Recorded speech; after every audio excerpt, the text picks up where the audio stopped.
तो dear student, आपका बहुत बहुत स्वागत है। आप देख रहे हैं मास्टर साहब और मेरा नाम है आयुष। तो स्टूडेंट, आज हम लोग एमसीक्यू करेंगे, ठीक है। हिंदी मीडियम वाले स्टूडेंट के लिए है, तो देख लीजिएगा। 50 एमसीक्यू इस वीडियो में करा रहे हैं, तो ध्यान से प्रैक्टिस कर लीजिएगा, एग्जाम आपका बहुत अच्छा जाएगा। तो चलिए स्टार्ट करते हैं।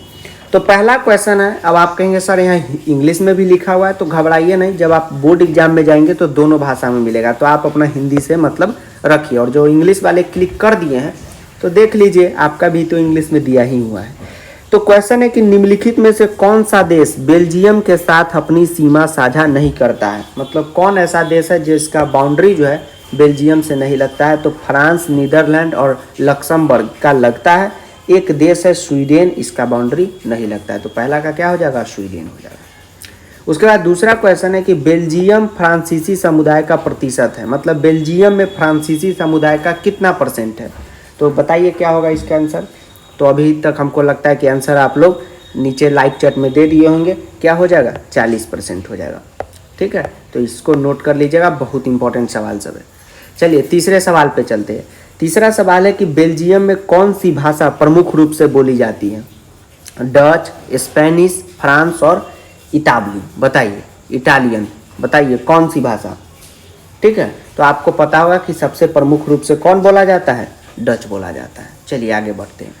चौथा क्वेश्चन है कि अलग इलम की मांग को लेकर सत्ता संघर्ष किसके द्वारा शुरू किया गया था। पावर शेयरिंग चैप्टर में आइए, सत्ता की साझेदारी वाले चैप्टर में, श्रीलंका की कहानी में। ऑप्शन है सिंहली, बौद्ध, तमिल या इनमें से कोई नहीं। तो अभी तक हमको लगता है सभी बच्चे क्या किए होंगे, जवाब दे दिए होंगे। क्या हो जाएगा? तमिल हो जाएगा। चलिए आगे बढ़ते हैं। पांचवा क्वेश्चन है कि निम्नलिखित में से कौन बेल्जियम की राजधानी है, ठीक है। निम्नलिखित में से कौन बेल्जियम की राजधानी है? Bruges, Ghent, Brussels, Antwerp. तो आपको पता होगा क्या हो जाएगा? ब्रुसेल्स हो जाएगा। चलिए नेक्स्ट क्वेश्चन, छठा क्वेश्चन बाबू, बहुत आसान क्वेश्चन, 2 रुपये का क्वेश्चन। बेल्जियम अपनी सीमा किसके साथ साझा करता है? बताइए। तो क्या हो जाएगा? All of the above. France के साथ भी करता है, जर्मनी के साथ भी करता है, लक्समबर्ग के साथ भी करता है। तो ऑप्शन नंबर डी हो जाएगा, ऑल ऑफ द एबव। अब यह नहीं कि एग्जाम में जाना है आगे फ्रांस देख के और वही आंसर मार देना है, या जर्मनी देख के वही मार देना है। क्या मारना है? ऑल ऑफ द एबव मारना है। आगे चलिए। सातवां क्वेश्चन है कि बेल्जियम की राजधानी शहर में जनसंख्या का कितना अनुपात फ्रेंच बोलता है। बताइए। 2 डाटा आप पढ़े होंगे, एक देश में अलग और राजधानी ब्रुसेल्स में अलग। तो बताइए कितना % लोग फ्रेंच बोलता है राजधानी में। तो आपको पता होगा 80%। अगला क्वेश्चन, श्रीलंका एक द्वीपीय राष्ट्र है, ठीक है। कंप्यूटर में टाइप होता है इसलिए ऐसे लिखा गया। द्वीपीय राष्ट्र है जो कि दक्षिणी तट से कुछ किलोमीटर की दूरी पे है। तो कौन? गोवा, तमिलनाडु, केरला, लक्षद्वीप। तो तमिलनाडु से दूरी पे है। चलिए अगला क्वेश्चन, बहुसंख्यकवादी संविधान किसके द्वारा अपनाया गया था। तुरंत पहुंचिए, पावर शेयरिंग, सत्ता की साझेदारी में। क्या हो जाएगा इसका आंसर? श्रीलंका के द्वारा अपनाया गया था। चलिए अब आगे चलते हैं। 13वां नंबर क्वेश्चन, ठीक है, केबीसी का क्वेश्चन। जवाब दीजिएगा, 5 लाख आपके अकाउंट में हम ट्रांसफर कर देंगे। श्रीलंका में सिंहली भाषा लोगों का कितना प्रतिशत है। मतलब कितने % लोग सिंहली बोलते हैं। बताइए क्या हो जाएगा? तो ए हो जाएगा, 74% लोग। 74% लोग जो है श्रीलंका में क्या बोलते हैं? सिंहली भाषा का प्रयोग करते हैं, जिसको बोलचाल की भाषा में सिंहाला भी आप लोग याद किए होंगे, चलेगा। 74%, 74। अब 15 नंबर क्वेश्चन पे आ जाते हैं बाबू। सत्ता का बंटवारा वांछनीय है क्योंकि यह, ऑप्शन नंबर ए, विभिन्न समुदायों के लोगों को उनके त्यौहार मनाने में मदद करता है, या बहुसंख्यक समुदाय की इच्छा दूसरे पे थोपता है, या सामाजिक समूह के बीच संघर्ष को कम करता है। 3 ही ऑप्शन है। बताइए 3 में से आंसर क्या होगा। लाइव चैट को एकदम तोड़ फोड़ मचा दीजिए, एकदम तैयारी किए हैं, एकदम धुआं धुआं कर दीजिए। क्या हो जाएगा ऑप्शन नंबर सी हो जाएगा। क्यों? क्योंकि जैसे ही आप देखेंगे कि सत्ता का बंटवारा हो जाता है तो सभी लोग शांत हो जाता है। मान लीजिए अब एक ही आदमी राजा बनेगा, तब तो सब हल्ला करेगा कि हमको दो पावर, हमको दो। तो कोई मंत्री बन गया, कोई राजा बन गया, कोई विधायक बन गया, कोई MP बन गया, सब क्या हो गया? शांत हो गया। अपने अपने औकात के हिसाब से सबको पावर मिल गया, ठीक है। अब अगला क्वेश्चन है, सत्ता का बौद्धिक बंटवारा किसके बीच किया जाता है, ठीक है।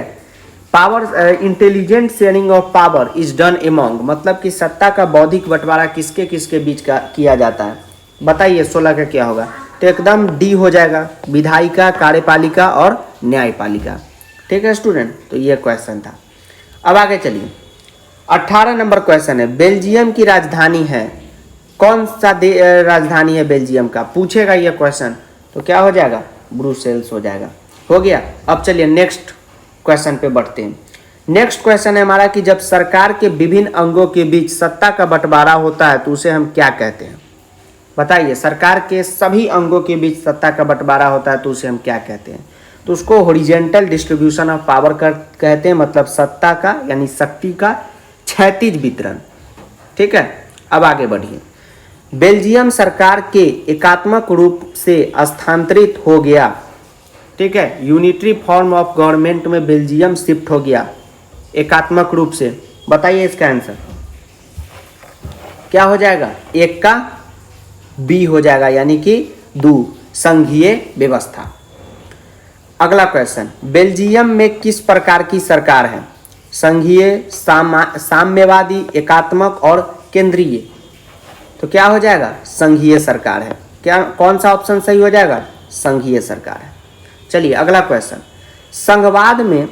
संघवाद में शक्ति को विभिन्न घटक इकाइयों के बीच विभाजित किया जाता है। और संघवाद मतलब कि जो फेडरलिज्म सिस्टम है वहाँ पे शक्तियों को विभिन्न घटक इकाइयों के बीच विभाजित किया जाता है। और ठीक है, तो आपको इसका आंसर पता होना चाहिए, बहुत इंपॉर्टेंट क्वेश्चन है। क्या हो जाएगा इसका आंसर, सेंट्रल अथॉरिटी हो जाएगा। केंद्र सरकार के साथ साथ बहुत सारे लोग मतलब कि जितने भी स्टेट गवर्नमेंट है सबको पावर बांटा जाता है।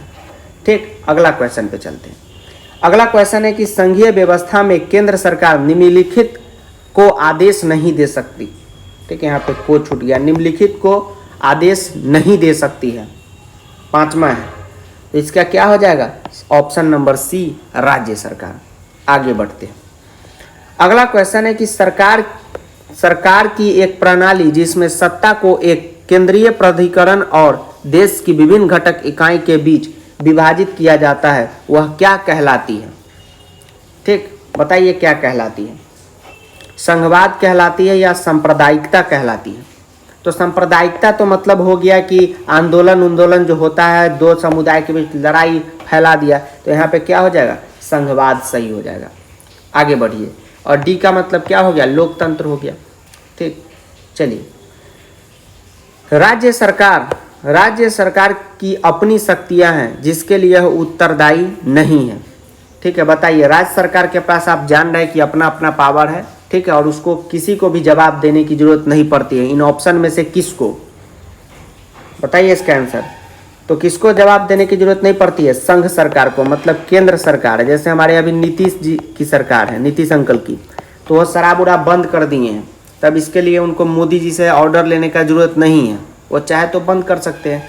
हाँ, न्यायालय को जवाब देना पड़ता है अगर न्यायालय कुछ पूछे तो।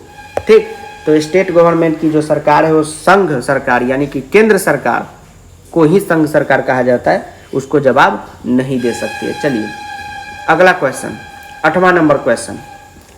ठीक, बताइए, अमिताभ बच्चन जी के सामने यह क्वेश्चन आ गया था कि एक साथ आने वाले महासंघ का उदाहरण कौन सा देश है। एक साथ आने वाले महासंघ का उदाहरण कौन सा देश है। तो क्या हो जाएगा, इसका आंसर हो जाएगा, बताइए क्या हो जाएगा, क्या हो जाएगा, अमेरिका हो जाएगा। आगे बताइए, संविधान की व्याख्या करने की शक्ति किसके पास है, कौन संविधान की व्याख्या कर सकता है। ठीक है, तो यह सिर्फ और सिर्फ न्यायालय के पास है, न्यायपालिका के पास है। तो ऑप्शन नंबर क्या हो जाएगा, बी हो जाएगा। अगला क्वेश्चन है कि सरकार के एकात्मक रूप में, ठीक, 4 ऑप्शन है, बताइए। 10वां नंबर क्वेश्चन। ठीक है, सरकार के एकात्मक रूप में यूनिटरी फॉर्म ऑफ गवर्नमेंट में क्या होता है। तो ऑप्शन नंबर डी, सारी शक्ति केंद्र सरकार के पास रहती है और वही मतलब समझिए सर्वे सर्वा होती है। ठीक, और जो सब निचली सरकार है, निचली फॉर्म ऑफ गवर्नमेंट है, वो भी उसके ऑर्डर पे ही काम करती है। अगला क्वेश्चन 11 नंबर, राजस्थान का वह स्थान जहां भारत ने अपना परमाणु प्रशिक्षण किया, तो पोखरा, आपको पता होगा पोखरण होगा। अगला बढ़ते हैं 12 number. The coming together federation is, मतलब एक साथ आने वाला महासंघ है, क्या है बताइए? तो आपको पता होगा यूएसए। चलिए 13 नंबर पे आइए। हमारे देश में लोकतांत्रिक राजनीति की पहली और बड़ी परीक्षा थी। आइए दूसरा चैप्टर संघवाद में, तो आपको पता होगा कि भाषाई राज्यों का निर्माण करना, मतलब कि स्टेट का डिवीजन किसके आधार पे? भाषा के आधार पे। अगला क्वेश्चन, नगर निगम के अधिकारी कहलाते हैं मेयर? बिल्कुल नहीं, वो तो अध्यक्ष होते हैं। एमएलए मतलब विधायक, सरपंच मतलब मुखिया सरपंच जो पंचायत के हेड होते हैं। तो यहाँ पे क्या होगा? नन ऑफ दिस, क्योंकि नगर निगम के अधिकारी को हम लोग क्या कहते हैं? म्युनिसिपल को ये कमिश्नर कहते हैं, नगर आयुक्त के नाम से जाना जाता है, नगर आयुक्त के नाम से। ठीक है, ये आईएएस लेवल के ऑफिसर रहते हैं या स्टेट पीसीएस के बहुत सीनियर ऑफिसर। आगे बढ़िए। भारत में विकेंद्रीकरण की दिशा में बड़ा कदम उठाया गया था। डिसेंट्रलाइजेशन, विकेंद्रीकरण 1900 क्या हो जाएगा? 91? बिल्कुल नहीं, 1992। ठीक है स्टूडेंट, तो यह हो गया क्वेश्चन। अभी और क्वेश्चन करते हैं, तो इतना क्वेश्चन बहुत इंपॉर्टेंट था जो आपको करने चाहिए थे। चलिए अगला क्वेश्चन है कि केरल का शिशु मृत्यु दर कम है। केरल में आप जब डाटा पढ़े होंगे इकोनॉमिक्स में, अर्थशास्त्र में, तो आपको पता चला होगा कि केरल में जो है शिशु मृत्यु दर कम है। क्यों? अभी एकदम एग्जाम का समय है, जल्दी जल्दी दीजिए, हंसी मजाक बाबू सना में मत रहिए और क्वेश्चन का जवाब दीजिए। क्या हो जाएगा? 2 का C हो जाएगा। क्यों? क्योंकि यहाँ पे स्वास्थ्य सुविधा ठीक है, इसका यही मतलब है कि मृत्यु दर कम है। अगला क्वेश्चन 3 का, देश की प्रति व्यक्ति आय उसकी गणना करके निकाली जा सकती है। किसकी गणना करके? तो आपको पता होगा कि देश की कुल जनसंख्या और राष्ट्रीय आय, मतलब राष्ट्र में कितना आय हो रहा है पूरा देश का, डिवाइड करने पे निकल जाएगा। 3 का B हो जाएगा। 4 का, शिशु मृत्यु दर क्या सूचित करता है? बताइए क्या हो जाएगा? 4 का B हो जाएगा। अगला क्वेश्चन, ठीक, चलिए छठा क्वेश्चन, निम्नलिखित में से कौन सा पड़ोसी देश भारत की तुलना में मानव विकास क्रमांक के मामले में बेहतर है? निम्नलिखित में से कौन सा पड़ोसी देश, बताइए क्या हो जाएगा? निम्नलिखित में से कौन सा पड़ोसी देश भारत की तुलना में मानव विकास क्रमांक के मामले में बेहतर है? भूटान, श्रीलंका, नेपाल या उपरोक्त में से कोई नहीं? क्या हो जाएगा option? Option number B Sri Lanka. आगे बढ़िए। लोगों के बीच एक सामान्य विकास लक्ष्य है। इसका यह मतलब हुआ कि जो लोग हैं उनके बीच एक सामान्य डेवलपमेंट गोल है, मतलब विकास से लक्ष्य है। कॉमन, ऐसे तो सुरक्षा भी है बहुत लोगों का, स्वतंत्रता भी है, परिवार भी है, लेकिन कॉमन में जब हम बात करेंगे तो क्या हो जाएगा? पैसा हो जाएगा। ठीक है, आय, इनकम, ढेउआ। आगे बढ़िए। 8वां क्वेश्चन, हम किसी देश की प्रति व्यक्ति आय की गणना कैसे कर सकते हैं? तो किसी देश की कुल जनसंख्या द्वारा राष्ट्रीय आय को विभाजित करके भाग देके, तो 8 का क्या हो जाएगा? B।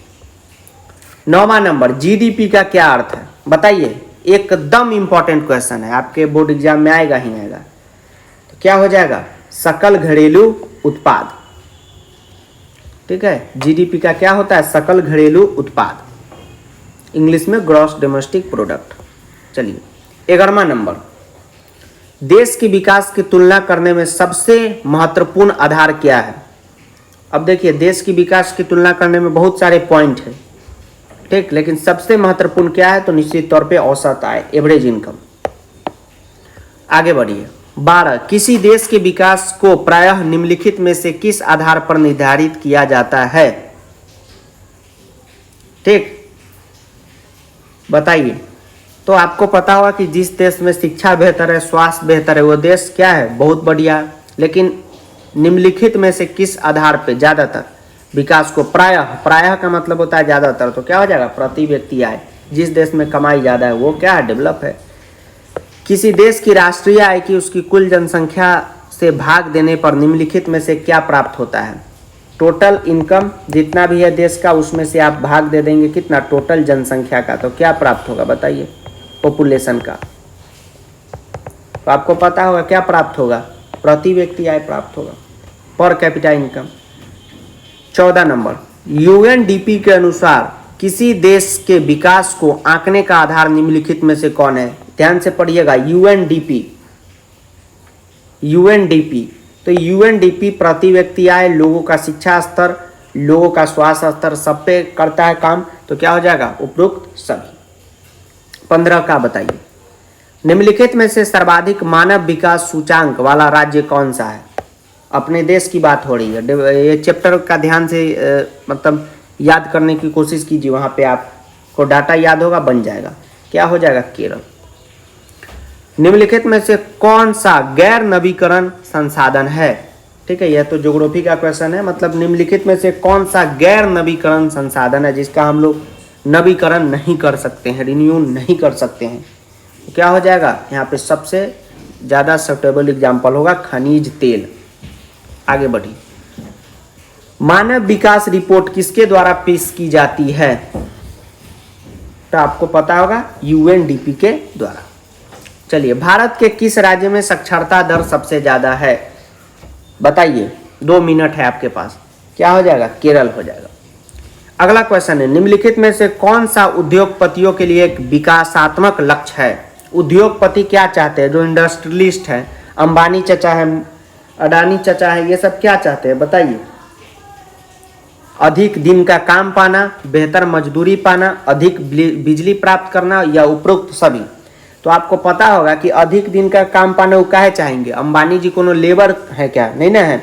मजदूरी थोड़ी करते जो मजदूरी पाएंगे, तब तो उपयुक्त सभी होगा ही नहीं। बचा ऑप्शन क्या हो जाएगा? वो चाहेंगे कि ज़्यादा से ज़्यादा बिजली उनको प्राप्त हो, ताकि वो क्या कर सके, अपना जो बिजनेस है उसको बढ़ा सकें। यहाँ पे जो ऑप्शन था उसमें से मैंने आंसर बताया। आगे बढ़िए, एक अमीर परिवार की लड़की के लिए क्या विकासात्मक लक्ष्य है? डेवलपमेंट चैप्टर, विकास चैप्टर। तो क्या होगा? बिजली प्राप्त करना, बेहतर मजदूरी पाना? नहीं। अधिक दिन काम पाना? बिल्कुल नहीं। यह तो बेचारा मजदूर आदमी का मतलब ये होगा, इच्छा होगा। तो वो क्या चाहेगी कि जितना उसके भाई को आज़ादी मिला है उतना ही आज़ादी किसे मिले? उस बेचारी अमीर लड़की को भी मिले। तो यह 50 बहुत मोस्ट इंपॉर्टेंट एमसीक्यू थे स्टूडेंट। तो आप लोग इसको कर लीजिएगा, एकदम मेहनत से छांट के आपके लिए लाए थे। और इसका पीडीएफ का जो लिंक है वो हम टेलीग्राम पे दे देंगे, वो वहाँ से आप ले सकते हैं। ठीक है स्टूडेंट, तो टेलीग्राम चैनल को ज्वाइन कर लीजिएगा। और आप लोगों के लिए लेक्चर भी धीरे धीरे आ रहा है। अभी बुखार से हम पीड़ित हैं, लेकिन आप लोग का एग्जाम है तो हम पढ़ा रहे हैं। तो मिलते हैं अगले वीडियो में, तब तक के लिए जय हिंद, वंदे मातरम, आदाब, नमस्कार, सत श्री अकाल, प्रणाम, केम छो एंड धन्यवाद। वीडियो को दोस्तों के साथ 1 बार शेयर कीजिएगा, बाबू सोना के साथ 2 बार शेयर कीजिएगा। अब आप कहेंगे कि सर आपका तबीयत खराब है, बाबू सोना करें। तो बाबू सोना तो हम हॉस्पिटल में भर्ती रहेंगे तो भी करेंगे, तो अभी तो घर पे ही है। तो मिलते हैं नेक्स्ट लेक्चर में। धन्यवाद।